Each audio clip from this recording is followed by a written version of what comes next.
Welcome back to Cinematic Sins, where we peel back the glossy filter of celebrity life and tell the real story. No cuts, no fluff, and certainly no mercy today. We are diving into the remarkable, confusing, and often contradictory journey of Lauren Sánchez, from New Mexico cheerleader to Hollywood anchor to helicopter pilot.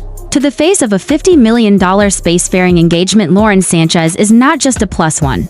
To Jeff Bezos, she is a calculated force with a trail of high-profile relationships, business ventures, lawsuits, and eyebrow-raising Instagram posts that have made her a household name without ever being the main character of any story until now. So let's rewind the tape to where it all began. Born in Albuquerque, New Mexico in 1969, Lauren Wendy Sánchez grew up in what can only be described as a typical working-class household. She was a high school cheerleader, voted biggest flirt in her senior class, and yet there were no clear signs back then that she would eventually become a headline magnate who dominates tabloid culture. Fast forward to the 1990s, Lauren makes the leap to Los Angeles, where she starts off as a news intern at a local station. This is when the pattern begins: dating high-profile men. While climbing the media ladder, she hooks up with her first anchor boyfriend during her internship, Rory Marquez, and that alone already signals the first of many strategic relationships. As the years roll on, she dates NFL player Anthony Miller, who famously said he gave her a ring because she kept nagging him about marriage. That ring never turned into vows, but it did become part of her mythology as the woman who knows how to get what she wants. By 2000, she is already a fixture in both the sports and Hollywood circles, having dated basketball star Derek Fisher, and then going on to have a child with NFL icon Tony Gonzalez. The relationship with Gonzalez ends, but their co-parenting situation remains oddly civil, which only further cements Lauren as someone who knows how to maintain her public image. In 2005, she marries Patrick Whitesell, a powerful Hollywood agent who helped turn Endeavor into a media empire. Their union is strategic, powerful, and loaded with influence. She is now not just near the Hollywood elite, she is one of them professionally. She dabbles in everything from entertainment news to reality TV, being the first host of So You Think You Can Dance, despite no serious dance background, which suggests that her charisma was enough to carry her through, or maybe her proximity to power opened more doors than talent ever could. Her time as a host is short-lived, as she soon leaves the show to focus on motherhood, but even her exit raises eyebrows. The way she overcompensates in interviews about the pregnancy suggests she may have been quietly pushed out. Regardless, she rebrands yet again, this time leaning into her love of aviation. Inspired by her father, who was a flight instructor, and by 2016 she earns her helicopter license, launching her own aerial filming company and positioning herself as more than just a media personality now. She is a pilot, a businesswoman, a mother, and the soon-to-be face of a scandal that will shake the entire tech and media world to its core. But we're not there yet, not quite. First, we have to understand that for someone like Lauren Sánchez, the climb never stops, and the public never knows the full truth, only what she lets you see. And what she lets you see is a calculated image of womanhood, success, and seduction that has worked time and time again to lure the biggest names into her orbit, including the richest man on Earth. By 2018, the whispers start. Lauren Sánchez is spotted with Jeff Bezos more than once, and while she is still married to Patrick Whitesell, and Jeff is still publicly committed to his longtime wife Mackenzie Scott, the air around them is thick with tension and speculation. Then in 2019, the dam breaks. The National Enquirer publishes a bombshell report exposing intimate text messages between Jeff Bezos and Lauren Sánchez, which include everything from nicknames to explicit sex, even rumored photos that the tabloids claim to have in their possession. The story goes nuclear instantly. Suddenly, Jeff Bezos, the richest man on Earth, is at the center of a very human scandal. But instead of retreating, Jeff Bezos fights back. He publishes a blog post accusing the tabloid parent company AMI and its head David Pecker of extortion, claiming that the company threatened to release even more explicit material unless Bezos dropped his investigation into how the original messages were obtained. Bezos frames it as a war against corruption, against political collusion, and against abuse of media power. But behind that narrative, another one quietly grows. Some people believe that Lauren herself orchestrated the leak in an attempt to force Jeff's hand to go public with their relationship after years of being the other woman. The theory gains traction because her brother Michael Sanchez is the one identified as the initial source of the leak. The story spirals out of control and opens up bizarre geopolitical theories involving Donald Trump, the Saudi royal family, and even Jeff Bezos' ownership of the Washington Post, which had been critical of both parties. Allegedly, the Crown Prince of Saudi Arabia sent a malicious MP4 file to Bezos that compromised his phone and potentially extracted the infamous messages. With so many powerful enemies at play, The idea of Lauren Sánchez being the mastermind seems absurd at first, but the deeper you look, the more it makes sense. Her entire life has been a series of carefully engineered upgrades, from intern to anchor, from girlfriend to wife, from helicopter pilot to billionaire fiancé. She has never waited for fate, she has forced its hand, and the timing of the leak leads many to believe that it was no accident, rather a calculated move to secure her place in Jeff's future and to bury her past. At this point, Jeff Bezos divorces Mackenzie Scott, who walks away with nearly $40 billion, making her one of the richest women in the world. Overnight, Lauren remains unfazed as her relationship with Bezos becomes public. They are photographed together constantly. Their body language speaks volumes. They are deeply physical, almost performative in their public affection. They attend events canoodling like teenagers. They give the impression of a couple madly in love, but also a couple very aware of the cameras. They are rarely seen apart. And when they are, rumors swirl of jealousy and control. Lauren allegedly keeps a close eye on Jeff, even discouraging him from speaking to certain women in social circles. There are blind items suggesting that she is threatened by women like Kim Kardashian, who reportedly keeps inching closer into Jeff's orbit, which only fuels more theories about Lauren's iron grip on her narrative and her man. Through all of this, the public remains divided. Some see Lauren as a homewrecker, a gold digger, a calculated social climber. Others admire her hustle, her ambition, her ability to maneuver through elite spaces without apology. One thing is certain: she is not just arm candy, she is playing the game and playing it well. And even as the scandal fades, the legacy of those texts, the leaked photos, and the questions of who leaked what and why continue to linger like a stain on what otherwise could have been a sanitized billionaire love story. And yet Lauren Sánchez continues to rise, transforming the scandal into a stepping stone and emerging as the next chapter of Jeff Bezos' reinvention. From nerdy tech mogul to space cowboy, and she is not just along for the ride, she is co-piloting the rocket. By the time the world fully digests the Bezos affair, Lauren Sánchez has already pivoted, rebranding herself from mistress to mogul. From scandal to space queen, she begins making regular appearances in interviews and on social media, promoting herself as a philanthropist, a climate advocate, a female empowerment figure, and even a role model for women in aviation. And while some of these titles are technically accurate, all of them are carefully curated and strategically deployed. Take her aviation career, for instance.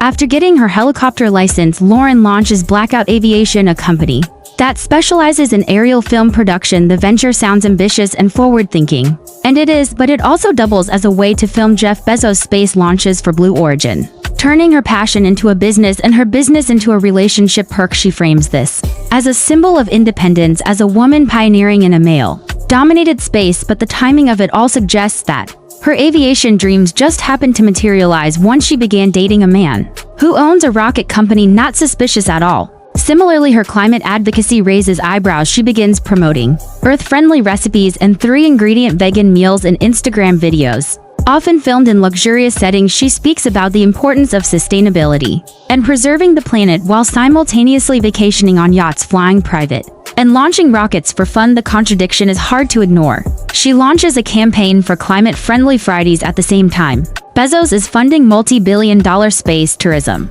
and rocket fuel consumption. Her posts are filtered, highly curated, full of ring lights and glowing captions, but they feel tone-deaf to the larger world that is increasingly suspicious of billionaire activism, and Lauren is not helping the cause. When asked about the future, she often references Bezos and his famous vision of humanity becoming a multiplanetary species. She repeats the narrative that they are working to build a better future for our children by investing in space colonization. But that message only lands with a specific elite audience. To the rest of the world, it sounds like the planet is a lost cause, and only the ultra-wealthy get to escape the sinking ship. Lauren is also working on a children's book titled The Fly Who Flew to Space, which she claims is inspired by her love of flying and her passion for encouraging kids to dream big.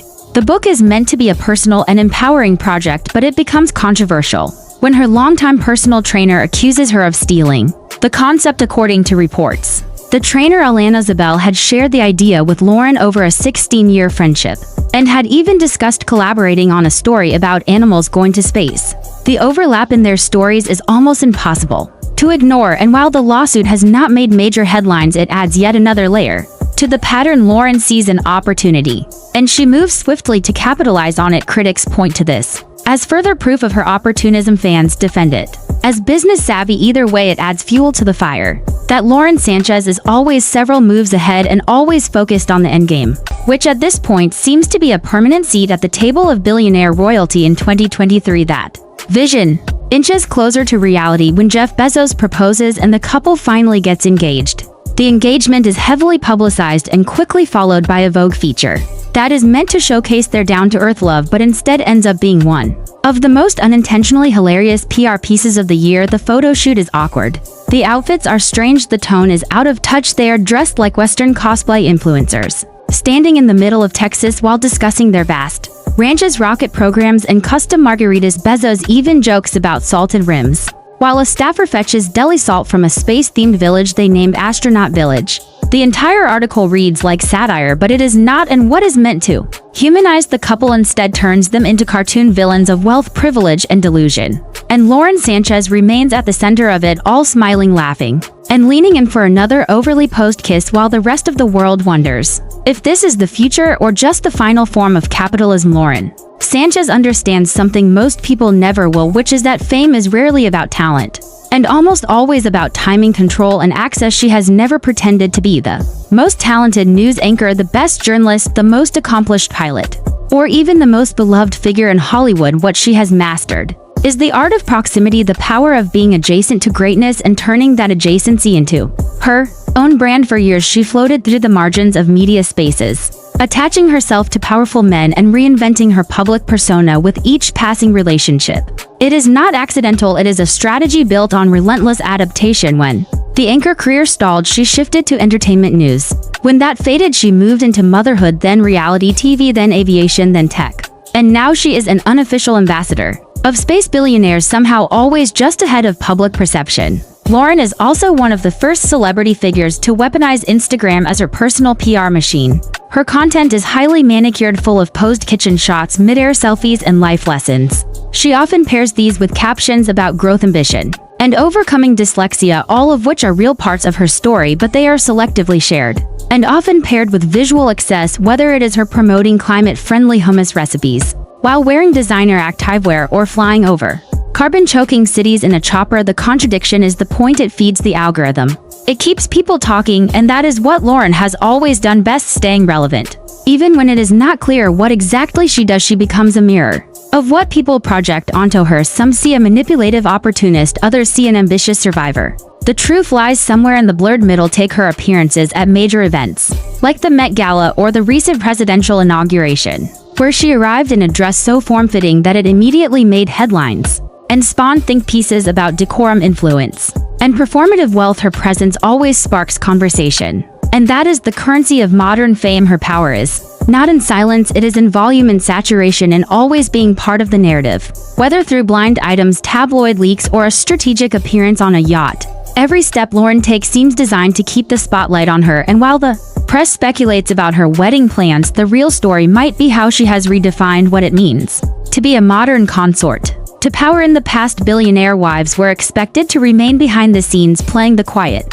supportive role, but Lauren is front and center. She is not just along for the ride. She is steering the yacht, hosting the party, and writing the captions that frame the entire experience. She does not shrink herself to make room for Bezos, she amplifies him, and in doing so amplifies herself. This model of visibility has come with criticism, especially around how Lauren uses her platform to both raise awareness and erase complexity. For example, she promotes causes related to education and child advocacy while remaining silent on the political and ethical complications of space tourism, wealth disparity, and the fact that her partner is one of the most powerful unelected figures on the planet. When she finally publishes her children's book about a fly that goes to space, it is pitched as a tale of imagination and adventure. But critics point to how it overlaps with earlier concepts discussed by friends and collaborators, who now feel erased from the story, and yet none of this stops her. The press may investigate the timeline, the public may drag her in comment sections, but Lauren moves forward undeterred, because she knows that in a digital era, perception is everything, and once you control the story, you control the power, and that is what she has built. A power not dependent on legacy or talent, but on presence, adaptation, and the ability to always stay one step ahead of the causes. We reach the final chapter of Lauren Sánchez's public saga. It becomes clear that her story is not just about one woman rising through the ranks of media, power, relationships, and curated aesthetics. It is about the cultural shift that has blurred the lines between fame, wealth, and influence in a way that few figures have embodied quite like her. Today she is No longer the other woman or just Jeff Bezos' partner, she is his equal in publicity. And in brand building, they appear together as a united front. Whether they are floating on their custom mega yacht, carved with her likeness, or visiting space facilities, or walking the carpet at elite galas, every move is part of a larger performance. A highly coordinated duet that positions them as the poster couple for a new kind of legacy. Not built on tradition but on reinvention. The engagement that once felt like a PR bandage on a cheating scandal now feels inevitable, part of a larger plan to cement their narrative in the billionaire storybook. And as they inch closer to marriage, rumors swirl behind the scenes. Blind items hint that Lauren is frustrated about delays in the wedding timeline. Tabloids speculate that Jeff is having second thoughts, while others whisper about power struggles, jealousy, and outside interference from Hollywood figures like Kim Kardashian, who allegedly keeps re-entering the Bezos orbit. But none of this matters as long as the brand stays intact. And the photos keep coming, because the real wedding is not about vows or ceremonies. It is about locking in an image that sells. Lauren continues to build her personal empire with speaking engagements, book promotions, and philanthropy announcements.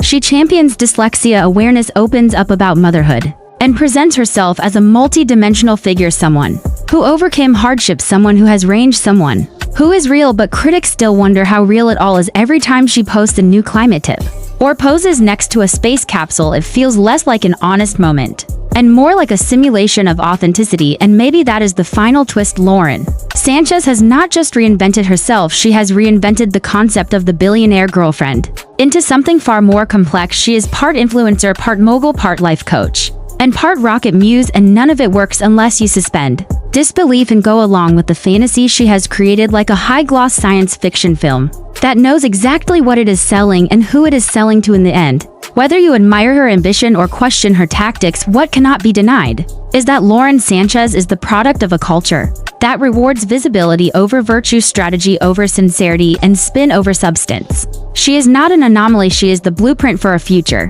where power is not just owned, it is performed, where the margins between public and private have collapsed into a single never-ending Instagram story, and where the only thing more important than truth is the angle of your next photo op. So if you are wondering what comes next for Lauren Sánchez, maybe it is not another book or another launch, or even a wedding. Maybe it is just the next evolution of her narrative. Because people like her never stop moving, never stop adapting, and never stop giving the public just enough to keep them watching and wondering and gossiping. And that, my friends, is the real magic trick. Welcome to Cinematic Sins, where we do not look away and where every filter gets stripped.